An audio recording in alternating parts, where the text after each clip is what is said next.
I've been thinking about this. You do not need to justify to people why you're doing what you're doing. You don't need to come up with an explanation. You don't need to spend that energy. You can just do it. You can say, I'm doing this. This is the thing I'm interested in. I'm doing it. You don't need any more than that. You don't need to get buy in. You don't need to justify. And the crazy part is, as soon as you have that energy, people just go, oh, great. I think you're going to be good at that.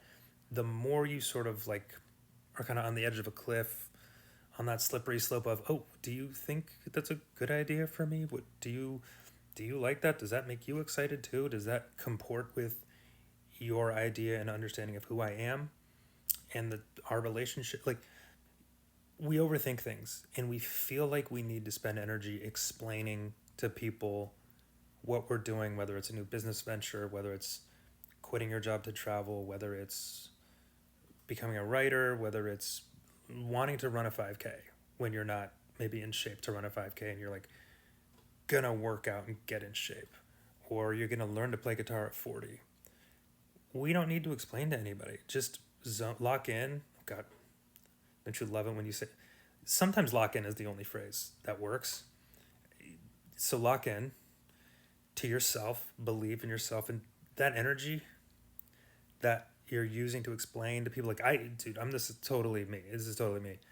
I will spend time just going through forward in my mind as I'm going through my day, driving in the car or something, how I'm going to explain to people what I'm doing so it sounds impressive, or it sounds like I'm going to see that look of excitement in their eyes or something. Like, what is that? We don't need that validation. That's energy. I feel like that should just be put into the thing. And I really believe that very successful people, if you think about the people you know who just go do things, like I think about, like my brother goes and does things. He doesn't sit here and explain and talk to my mom and dad, hey, this is why I'm doing this. Or like my brothers and sisters, like, this is why I'm doing, he just does it. So I'm talking to myself again.